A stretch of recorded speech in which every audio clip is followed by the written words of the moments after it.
wabarakatuh.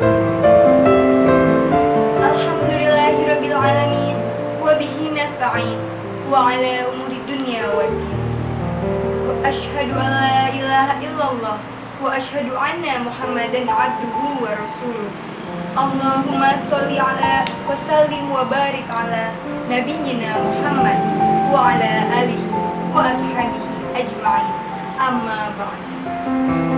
Para penonton yang dirahmati Allah Subhanahu wa taala, pertama-tama marilah kita panjatkan puji syukur kehadirat Allah Subhanahu wa taala yang telah melimpahkan rahmat, taufik, hidayah serta inayahnya kepada kita, yang telah mencurahkan nikmat-nikmatnya kepada kita umat manusia, terutama nikmat iman, nikmat Islam, dan juga nikmat sehat, sehingga kita dapat berkumpul kembali dalam acara Curahan Hati bersama saya, Rahmatika Gita Pramana.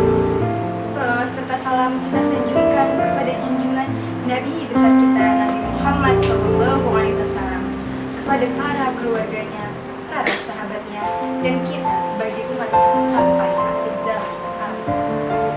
Pada kesempatan yang berbahagia ini, saya akan menyampaikan tausiah yang berjudul Keutamaan Menuntut Ilmu bagi Manusia.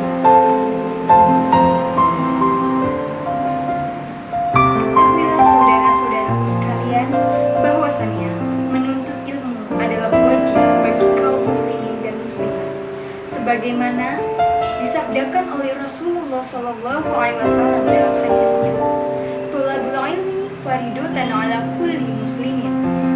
Menuntut ilmu itu wajib bagi kaum muslimin. Selain itu, Rasulullah SAW juga bersabda, "Utlubul ilma walau kana bisin." Tuntutlah ilmu walaupun sampai ke negeri Cina, karena sesungguhnya menuntut ilmu adalah wajib bagi setiap muslimin. Sesungguhnya para malaikat meletakkan sayap-sayap mereka pada orang yang menuntut ilmu karena ridho terhadap apa yang dituntutnya.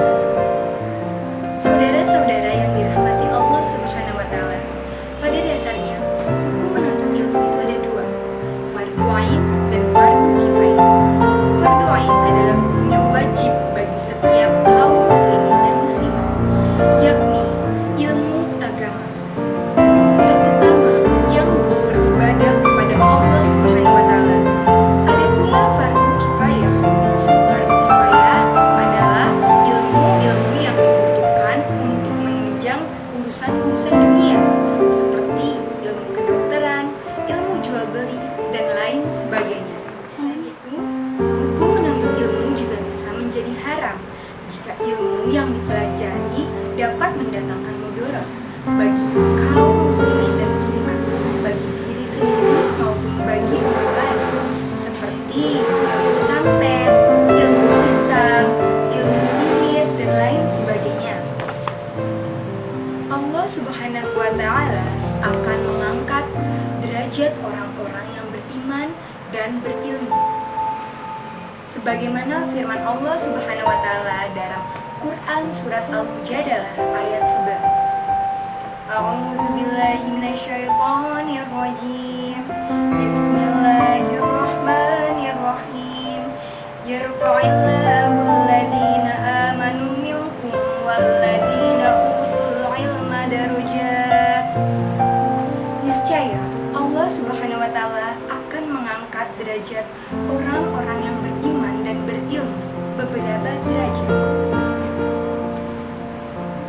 Para penonton yang dirahmati Allah Subhanahu wa taala, hal yang harus kita ketahui bahwa orang yang berilmu memiliki pendirian yang teguh dan tidak mudah terombang-ambing serta tidak mudah tergoda oleh bujuk rayuan syaitan. Bahkan dalam sabda Rasulullah SAW menyebutkan bahwasannya seorang yang alim lebih sulit digoda oleh syaitan daripada 1000 orang ahli ibadah yang tidak berilmu. Hadis riwayat Tirmizi. Ilmu pengetahuan berkembang seiring dengan perkembangannya zaman. Jika kita berhenti untuk belajar, sementara ilmu pengetahuan semakin berkembang, maka kita akan tertekan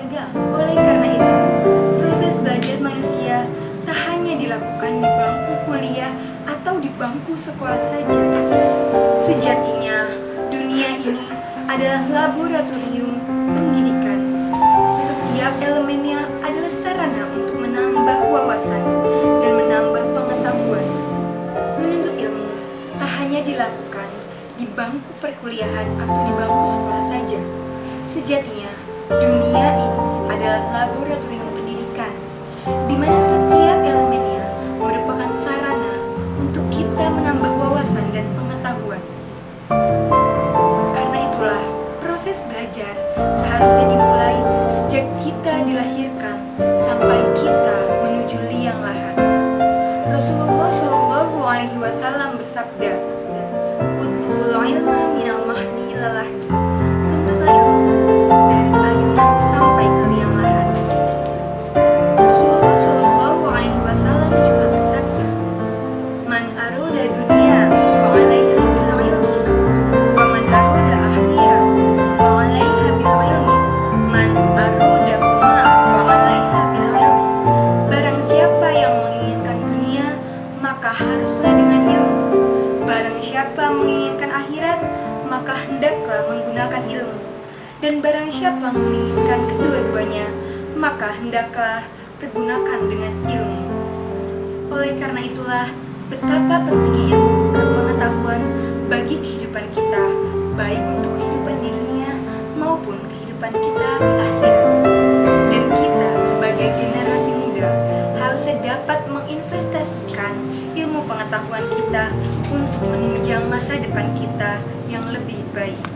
Orang bijak mengatakan, investasi kehidupan yang paling berharga adalah investasi sumber daya manusia di bidang pendidikan atau ilmu pengetahuan.